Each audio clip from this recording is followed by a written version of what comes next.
Welcome to the Generous Business Owner Podcast, where business owners gain inspiration and encouragement to live a legacy, not just leave one. And now your hosts, Jeff Thomas, Alan Barnhart, and Jeff Rutt.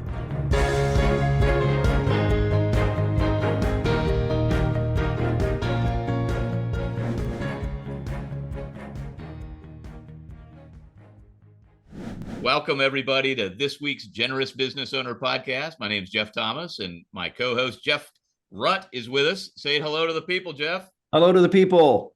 And we have a very special guest with us, Mike Mitchell, who is the Executive Director of the High Center at Elizabethtown College. He'll tell us all about what that is. And prior to running that, he owned and ran a chain of grocery stores. So our grocery people will be interested in that. A tough business to run. So, Mike, I would have gotten out of that too. But anyway, so Mike Mitchell, thanks for being with us today. My pleasure. Thanks for having me. All right. You want to kick us off, Jeff? Yeah, Mike, tell us about the early years of what it was like for Mike Mitchell growing up. Tell us a little bit about the values that you were taught. What was it like in your early years? Tell us a little bit about maybe a middle school entrepreneurial story. And yeah, what influenced you from an entrepreneurial aspect, spiritual aspect, hard work, values? Just tell us a little bit about those early years. Sure. Starting with the spiritual aspect, I grew up in a great family, a God-fearing family, and fairly conservative Christian. My father, on my father's side, my grandparents were plain Mennonites. They had horse and buggy. They were team church, so they dressed plain, no TV in the house. So we had some pretty solid, religious foundational back. In fact, funny story, they had a horse and buggy, were part of a team church, they called it, because they had a horse and buggy. But my grandfather got a job at Sperry, New Holland, where he had to drive. So he bought a blue car, painted it all black, painted the bumpers black. That was part of the culture. But they still would not let him come to the team church. He got thrown out of his team church. He had to go to a different church because if you had a car in that church, you weren't. So that was the roots of I grew up Brethren, which is maybe one step less conservative. But we still, had the love feast and washed feet and had the full immersion baptism in the pool out beside the church. So it was just a very, a great way to grow up and know the Lord and, attend church every Sunday. That's awesome. Yeah. Tell us about those junior high years on your junior high business. I've noticed. Yeah, well, I kind of was entrepreneurial from the start. I grew up in a neighborhood where, there were a lot of lawns. So I had a mower and I'd go around to the neighbors and say, hey, do you want your yard mowed? So I had a couple of people who were takers, and one of them was Bob Hamilton, who owned Hamilton Equipment. So I mowed his yard for a year, and he said, and I was only probably 15, 16 at the time. He said, hey, I have a job at Hamilton Equipment. Would you like to, have a summer job? So I worked there for several summers for Bob Hamilton. And it's kind of where I got acquainted to business and, learning from business people and developing that kind of spirit for being an entrepreneur. Yeah. And then, take us through the school years. So you were working in Yeah. So then, my father was a marketing executive for Weaver Chicken. And so he'd come home and he'd have these great stories. So I kind of developed an interest to, follow in his footsteps and be a marketing guy. So graduated from high school and went to E-Town College to study marketing, and wanted to work for a larger packaged goods company. And you can't do that coming out with just an undergraduate degree. So went to work for General Mills in sales for a couple years, then went back to Wharton, got my MBA, and then did get a job, my dream job at Heinz in Pittsburgh. So I worked there for 7 years as a brand manager in Pittsburgh for the Heinz Company. So it was a good start to a career. Not, I still had that desire to kind of someday be an entrepreneur, but I also learned so much, with that educational background as well as working for a large company. It did serve as a really good foundation for me later on than, starting our own company. Wow. So did you start, now Amelia's was the name of your grocery store brand, right? That's correct. Well, did you start that from scratch or did you buy it? How did that come about? I'll go back to my father worked at Weaver. So they had an outlet store that sold seconds from the plant. So when chicken wasn't perfectly manufactured, they had a plant store, they called it. So that's kind of how that all started. And my father was in charge of, he became the COO. And so he was in charge of all operations, including the store. Well, they eventually sold to Tyson. And then when Tyson bought the company, my father didn't want to move to Arkansas. He was about 60. So he ended up buying the outlet store. And my brother-in-law was a grocery manager at a local grocery store. So I was just coming out with my MBA and wanted to do my marketing thing. So I said, yeah, no, I wasn't ready to become an entrepreneur or work at a chicken outlet. So they started it. They basically took over the chicken outlet, and that's kind of how we got into the outlet. At the time, it was called the Weaver Chicken Outlet, and they ran it that way for years. Even when I came into the business, about 6 years later. It was still the Weaver Chicken Outlet. Okay, so they finally talked the fancy Wharton MBA brother / son into coming into the family business. How did they entice you to do that? Because you got the big corporate job you always wanted. Yeah, I mean, this is where there's kind of it was a set, but God needed to slow me down a little bit. Okay. It sounded all good, Right. Hey, I've got the MBA and I'm going up the corporate ladder, but during that time, I was really edging God out, and I love that, and that, that acronym for ego. I had that good, firm religious background, but I was not going. I was still going to church fairly regularly, but I wasn't building my relationship with Christ. It was kind of about me. Oh, aren't I special? I got an MBA and I'm climbing the corporate ladder, and I just drifted away from God. And I then contracted a disease that I didn't know what I had. I was in my early 30s. I lost all my energy. I became bedridden for a little while, and we didn't really know what it was. And it just kept going on and on and on. And, I'm at the prime of my life, and I can't get out of bed. And we later took about a year and a half to diagnose it as Lyme disease. Oh, yeah. I had a bad case of Lyme disease, but during that time, I really went back to God. I got out my Bible. I got back in prayer. I actually read the book Halftime. Halftime came out about that time. That was like in 1996, 97, and it just came out. And I don't know why. I was only in my mid 30s, but I was just grasping for what is life about now. All of a sudden, the rug's been pulled out from under me. So, and God knew I needed that. I mean, I was not going in the right path. So that really caused me to really rethink. And so I eventually got well, and I started going back to work, but I said, I don't know that I want this career anymore. It's all consuming. Yeah. And I don't want to get sucked into that. And so I said, hey, I think, and then at the same time, my wife was pregnant with our first son. So we had a son, and my family and my wife's family was all from this area. So we decided it's time to move back.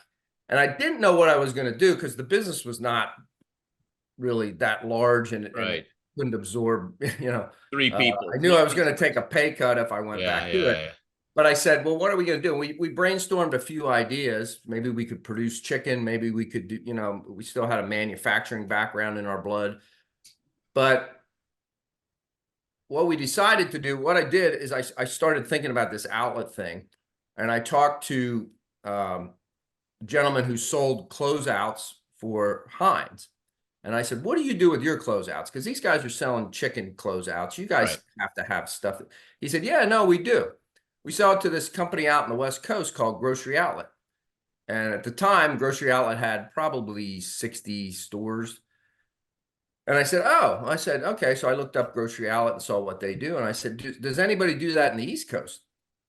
And he said, no, I wish they would, because all the product we have in the East Coast, we're shipping to the West Coast. And so that's kind of when the light bulb went off. And so I took a lot of time and wrote a business plan, so that for my own benefit, I could see, is this something I really want to jump out of the corporate world and go do? And the business plan looked really tight. It said, hey, look, we could do this on the East Coast. The product's all here. We've got the base of it. We got some grocery background. So basically, that's how I jumped out of Heinz and went back to the family business. But having a business plan and two family partners is one thing. Execution is a whole different. What do they say? The ideas aren't worth much. The execution is where it all happens. So, all right. So you had a good idea, at least, that could maybe lead to payment, but it probably didn't pay that well starting out, right? I mean, there's still a sacrifice, right? No, it was definitely a sacrifice. I didn't get near what I got paid at Heinz to do it, because there just wasn't the resources. But there was the challenge. It was like, and yeah, having started a few businesses and things, the plan is great to have, because you need to keep falling back on it and remind yourself that this was a good plan, because it never goes exactly like the plan. So you got to go back and tell yourself, now remember, this was a good idea. It's not working right now, but it can. You got to stay focused. And so that's what happened. You're right. We were trying different departments. We were getting different manufacturers. My job was to go around and contact all these manufacturers to try to start getting their closeouts. And so we would progressively get a new one and a new one. And the bigger we got, the more we could get, because they became interested in selling us these things. And then we had to test departments. Not everything. We were a limited assortment store, so we didn't have to carry everything. So we would try this department, and we try it this way, and we try and fail. And then you just fail your way to success. I mean, and eventually then, though, we realized this is it. Okay, we've tried a lot of things. At some point, if you want to build a brand and build a franchise around something, you can't keep changing it. And so it took us, that's the other thing. Entrepreneurs are rarely ever overnight successes. This went on it took me probably 7 years before I got paid the same kind of money that I got paid at Heinz. But during that time, it was fun. I mean, we were figuring this out. We were opening stores. And then once we had that model done, that's how we cranked it out. We would just look for stores that were 18,000 square feet. We'd look at, we became very sophisticated in how we pick sites, and then we just started stamping them out. And that's when the growth really happened, and we really scaled.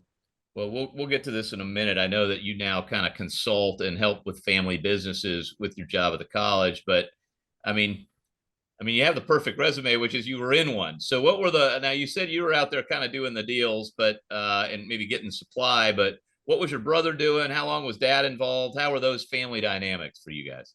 Yeah, my brother-in-law was very involved. He had a good retail background. So, store operations, it takes a team. And so, I had a good financial background. I had, marketing. I was doing the marketing. I was building, relationships with the suppliers.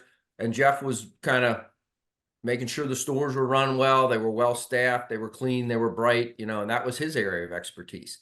So those two things, my father never got, I mean, he bought the business when he was 60 till I came in, he was in his mid 60s. He never was super active, but we still needed him. I mean, we loaned a lot of money to get off the ground, and they weren't going to loan it to me and Jeff. Dad knew the community well and was on the board of the bank, so we would, the way they loaned money back then was almost like venture capital. Some of those banks, you could never have gotten, the kind of loans that we got back then, certainly without my dad, and even with my dad in these days, they just wouldn't have done it. Well, it sounds like the partnership went pretty well. I mean, you ran that business for, over 16 years, right? How did that exit come about? And am I making that leap did you stay with your brother-in-law that whole time? Yeah, we did. We bought my father out. Yeah. Probably 4 years before we sold it to private equity, but we had a declining scale that he could still participate in. If we sold the business in the next 5 years, yeah, he still got an extra kicker because of selling the business. So we were in year 4. So he actually got an extra check too when we sold the business. But it was my brother-in-law and I who had owned the business, and we weren't really planning to sell.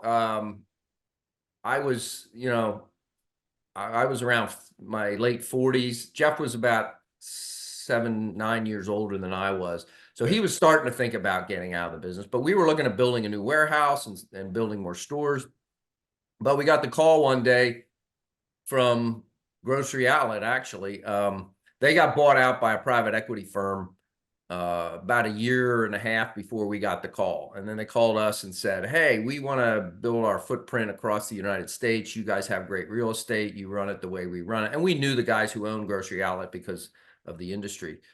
So, that changed the world. It's like, okay, well, now we got this call. What do we do? We can't ignore it.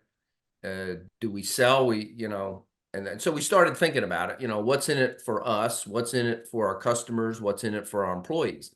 And nobody really lost from that deal. They weren't going to buy it and close the stores. In fact, they were going to scale the stores, and they still needed the warehouse workers, and they still, the only ones they maybe didn't need is Jeff and I, but we were okay because, so we went through that whole process and decided, we're probably not going to see an offer like this again because it was such synergistic purchase.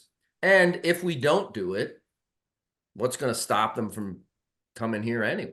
And we've got to take on a giant who may come in and be a very tough competitor. Build a competitor. Yeah. Yeah, that's right. Oh man, it's such a Mike, can you the way back you up tell the story? I mean, you can tell you deal with a lot of business owners because the way you tell the story is just so succinct and go ahead, Jeff. Yeah, Mike, could you just back up for a little bit? You talked about the 7 years of quote unquote fun, getting to the point of where you got back up to what your income expectation was at Heinz. So that sounds like that might not be fun for everyone. It was fun for you. It was exciting. but talk about, so there was some struggles. Sometimes there's thriving and inspiration and adrenaline and God uses our, talents and skills and abilities through that fun, through the struggles. But talk about those years or any other years of crisis or hard times or struggles as you were going through up to that point of sale. Well, it was hard, but the reward was not in the money. It was there is some fun failing forward, right. As long as you see that momentum. And even, it was difficult financially because we just we didn't put much capital in the business. We took a lot of loans. I mean, our debt to equity ratio would look terrible. So we had hands tied behind our back because of our leverage, but it wasn't because the concept wasn't working. So there were tough times. I mean, I remember sitting there, looking at the bills with my accounts payable and saying, well, pay that one, don't pay that one. Oh, he's okay. He can wait. He's You know, okay. uh, those are not fun times. Right. Not when you knew you used to have this job where you didn't have to worry about that and you got good pay, and now I'm, not paying the bills regularly. But it wasn't, again, because the business was failing, because I've been on that side of it too, with a nonprofit that I started. So it wasn't that the business model wasn't working. It was, we just were heavy leveraged. So even that kept me energized. As long as we were making progress and we were figuring this thing out, there is a tremendous amount of energy that you can drive from that. And so, yeah, even though it sounds like, we never had, I mean, we were blessed that despite some minor setbacks, the timing was good. That was the flip side again on my nonprofit story. The timing was horrible. So you need a little bit of luck, starting a business, and that was on our side, which gave us, without if a major setback would have happened at that time, if COVID or something like that would have happened at that time, we wouldn't have survived because we were highly leveraged. We didn't have any slack. But that's in some ways an adrenaline rush. Once I get to the point where it is comfortable and it's easy, then I kind of I got to start over because that's my nature. I need that adrenaline from doing something that hasn't been done.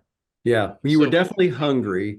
You were definitely hungry. I'm going to get in my hungry, humble, smart here. You were smart about the way you went about it, and you were humble. I love the acronym you used earlier. Could you repeat that for our listeners? Ego. That ego one. Oh, ego. Yeah. Edging God out. Yeah.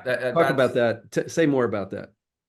Well, that's my biggest weakness. And that's why trials and challenges actually, the Bible says, count it joy.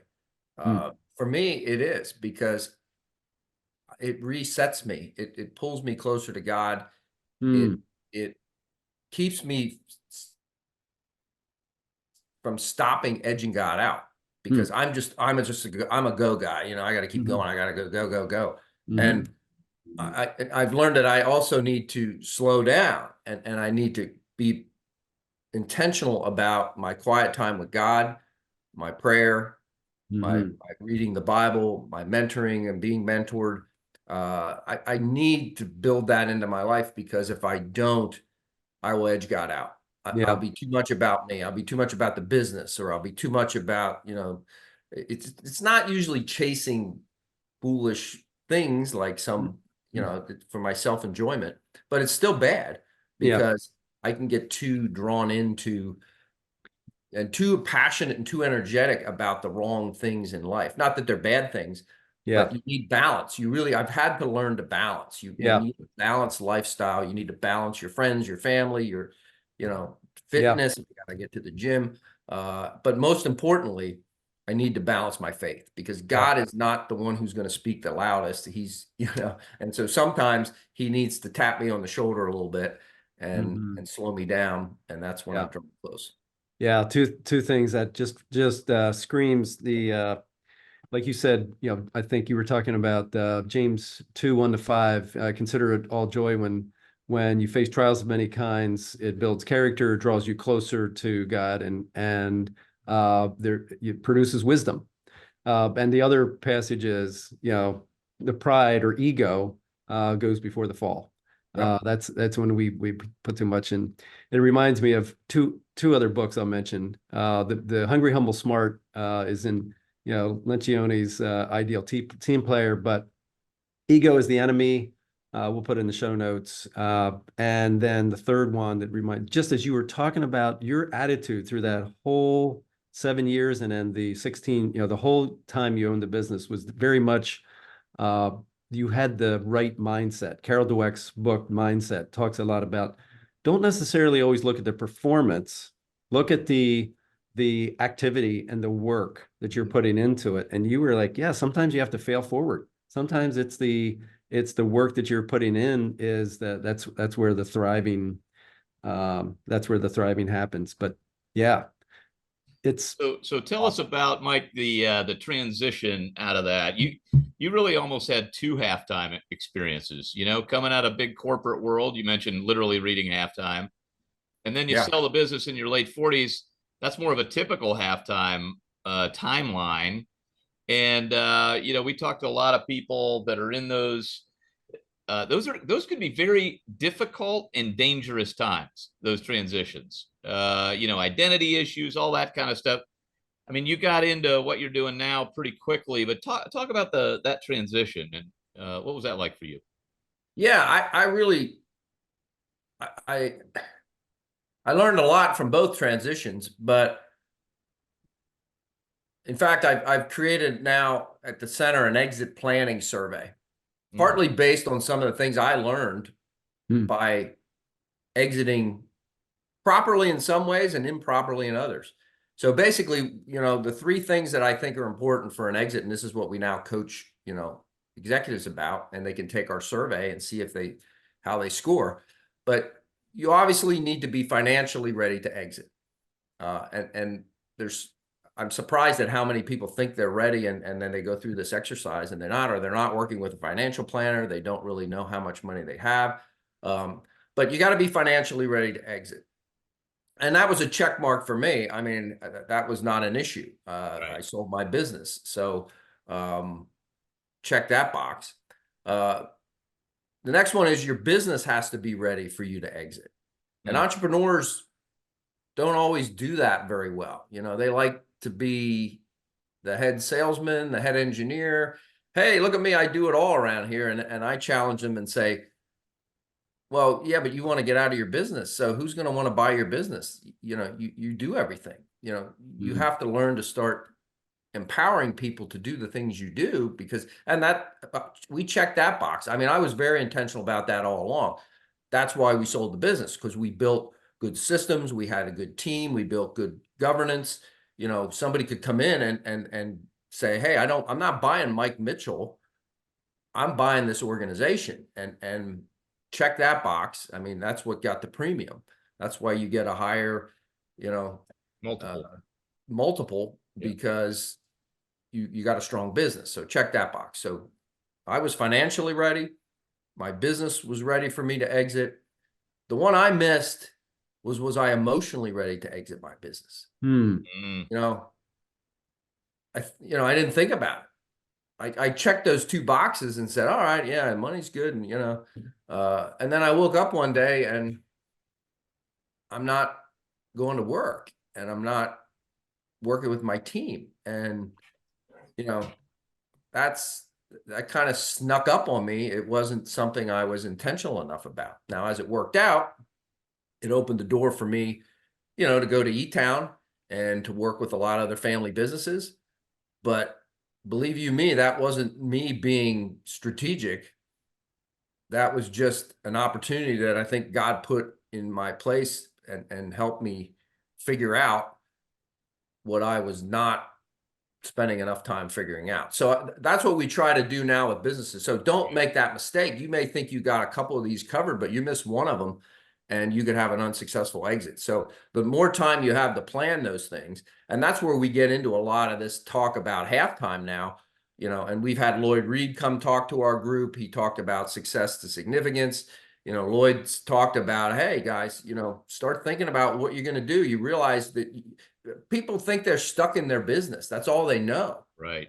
And they don't realize there's these wonderful opportunities to use your life in a different way that is more powerful. And I've experienced that now, having been at the High Center for the last 11 years. So maybe unpack that a little bit. You've sort of referenced working with business owners and that kind of thing, but we were talking before starting record, and I know you and Jeff Rett know each other a little bit, and I know Jeff knows about that. But for the listeners, maybe unpack a little about what the mission of the High Center is at Elizabethtown College. Yeah, well, we've I kind of built some of the services around the mistakes that I made. Yeah, what you would have wanted. Yeah, right. Where was this stuff when I needed it? Yeah, well, yeah, what were my gaps? Let's start That's there. it. I'm building to Really, our that's business it. owners. That's how I created the exit planning survey. That was based on, hey man, I messed this up. I got to understand this better, and I got to research this better so that somebody else doesn't make those same mistakes. So we put the survey together. We put together also a best practice survey. So for family businesses, it's, do you have the right ownership governance? Do you have the right family governance? And do you have the right business governance? Because I didn't always have those. I didn't know what I didn't know until I made a mistake. And then, I should have probably had a family employment policy, or I should have probably looked at my shareholder agreement a little better. So we want to get out ahead of that. So that's where we start with these survey tools, because their businesses, so many businesses are like me. I've done dozens of these surveys now, and I haven't done one yet that I went in and everybody said, "Hey, look, we're perfect. We don't have anything." Yeah. Yeah. No. Okay, hold on. In fact, I'm taking notes for myself. Ownership, family, and what was the third one? Ownership, family, and Governance, right? Business governance. Business governance. Because in a family business, you got to deal with. When I went to Heinz, I didn't care. All I cared was I show up and do my job. But then when I ran a family business, I got to worry about ownership governance. I got to worry about family members coming in. How are we going to manage that? Yeah. So it's more complex. So that's where we start. And typically, like I said, I go in and there's several things they need to do. In fact, so many their heads spin. And I said, don't worry, that was me. Right. Let's start knocking these things off. But they immediately become aware that I need to be educated. And then we've created some of the best speakers in the world come to the High Center now to educate family businesses on starting a bit. We've had some of the best entrepreneurs. We've had Steve Wozniak, the founder of Apple Computer. We just had Damon John, the shark from Shark Tank and founder of Fubu. We've had Alan Mulally, the CEO of Ford Motor Company. We've had, Lencioni and Maxwell and great guys coming in here. So we learn from those folks to help us run our business better. And then finally, the most powerful piece, I think, is, and this was my problem when I was running my business, I would go to seminars and I'd learn things, and then I'd go back and I'd stuff that envelope, that materials into my folder, and I'd go back to taking phone calls, and I didn't change my organization until I joined a peer group. And then when I joined a peer group, my peers said, "Mike, you keep talking about that. When are you going to do that?" And I didn't have accountability, So my peers helped me do that. So we've started peer groups now. We have 39 peer groups for both CEOs and their key executives. And that's just exploded. And I love that exploded, because that is the most powerful, I think, development tool that you can have as a executive, is to get around your peers and learn from each other. And Mike holds his groups accountable. I can speak from personal experience. If you present an idea or you say you're going to do something, he's asking you the next time, or what's your plan? And then when you show up the next time, what did you do with your plan? Which is good. Yeah. That's tough love, and it's the only way you're gonna actually produce results. Hey, Mike. Well, and I do that because I've learned from people who did that to me. Yeah, I very much appreciated that. It was life changing and business changing when my peers held me accountable to do those things that were transformative to the organization. They're hard, it's hard to do them because some of those transformative things are difficult and time consuming and take a lot of effort. And so it's easy to kind of keep procrastinating on doing some of those things. But nevertheless, and now I'm passionate about that because I learned from my peers how important that is. So with the time we've got left, maybe you could share just one sort of story from your current role over the last 11 years or so at the center, about just maybe a generous business owner you've run into, other than Jeff Rutt. We've heard his story, but is there another story that might be inspirational, kind of, since it's the Generous Business Owner podcast, kind of in that vein? Yeah, I think sometimes I can give an example of a company. BR Kreider is a excavating company, and God-fearing, well-run, love the Lord kind of company, and very passionate and compassionate about their employees.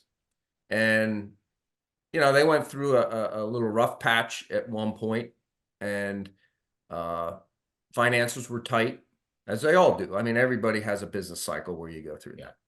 And they chose to hang on to their employees. And, I was their kind of facilitator, and I'm like, "Are you sure you want to do that? That's really starting to affect your bottom line." And, most companies, when they do this, usually lay some people off and, try to get that bottom line looking. Isn't your bank putting a little pressure on you? And they still had a pretty good balance sheet. So the bank wasn't going to get, but they made the choice to not pad the bottom line. And they actually said, "You know what? We think this is going to, in the long run, we're going to hold our employees, and that's important." And as it turned out, they were exactly right, because as the economy came back, a lot of their peers laid off a lot of people. In fact, then they started hiring back some of those good people that were on the market. And when they came out of the business cycle, they were so far ahead of everybody else because all the talent was there and the loyalty that they built in that organization. So they really ran it in a godly way. I think they took very good care of their employees, and in the long run, that was a wonderful cultural move. And I think it takes courage and compassion to do that. And I think you talk about generous business owners. Those are the kind of decisions that are being made out there every day by people like you and me who are running a business. And I get inspiration from, and I learn a lot from people like that. That's a great story. Mike, are there some resources that you could share with our audience that we could put in the show notes? Is there a website or something where maybe these surveys exist, or some white papers to read or something? What's the best place for people to learn about what you're doing? Yeah. It's thehighcenter.com is our website. There you can find all kind of resources. You can find, we have white papers. We have some videos of some of our speakers on there. So yeah, you can learn all about what the High Center does and have access to that. And certainly if you have interest, there's ways you can contact us at the High Center. Perfect. We'll put that in the show notes. And I think I just love the way, God took you through these transitions from corporate America into a family business. Now you serve other family businesses. That's definitely part of your mission for sure. And then as we wrap up, Mike, what we always try to do is just ask a practical question. This might be somebody who shows up that's 20 years behind you, maybe on the journey at your center, or 20 years ago, what you would have told yourself. But maybe we just try to break this down to something practical. Somebody running on the treadmill can apply tomorrow. What might you have to say to them? Well, what I do, and sometimes I get asked to talk about this, I usually talk about the importance of balance. Yeah. Being intentional about a balanced life. And there's some good organizations like Men of Iron and that really help young men do that. Because that's where I get off the path. Even if I'm not doing bad things, I'm just doing things that are self-interested, and I'm not keeping God at the center of that. I mean, one of the talks I did, if you look at the wisest people that, ever lived biblically, and so sometimes I did this talk, to some young guys at a Bible study one time, because they said, "Well, what life lessons?" And I said, "Well, what did David say to Solomon on his deathbed? Walk in his ways and keep his commands." Mm-hmm. And when David asked for wisdom, what did God tell him in a dream? Walk in my ways, keep my commands. And when Solomon, who was the wisest man in the world, and he admits he tried everything. Some of it was really bad. Some of it was really stupid. But he had the ultimate checkbook to do whatever he wanted. Right. And he did it intentionally. And he came up at the end and he said, "Fear God and keep my commands, for this is what life is. Fear God, keep my commands." So in every one of those cases, it was very clear: fear God, walk in his ways, keep his commands. So how do you do that? That sounds easy. Oh, sure, okay. But it's not. And so I've learned, I want to do that. My heart wants to do that, but my head leads me in a different direction. Balanced life having peers to hold me accountable, keeping myself in the Word, keeping quiet time, being disciplined in my spiritual life is the key to walking in his ways and keeping his commands. I love it. I love it. Fear God and keep his commands. That's kind of where we started. You talked about learning those lessons as a kid, and some of us drop them along the way a little bit, and hopefully we come back around. So just great words of wisdom for folks behind you on the journey. So thank you so much, Mike, for joining us on this week's Generous Business Owner Podcast. My pleasure. Thanks, guys. Thank you, Mike. Thanks, Jeff. And thanks, everybody, for listening. And check us out at generousbusinessowner.com. Join the mailing list and follow us on YouTube and whatever platform you like to listen to podcasts on. And share it with a friend. Thanks so much for being with us. We'll see you next week. Thanks for listening to the Generous Business Owner Podcast with Jeff Thomas, Alan Barnhart, and Jeff Rutt. Make sure to follow the podcast so you don't miss an episode. You can find the guest contact information in the show notes. Stay tuned for the next episode.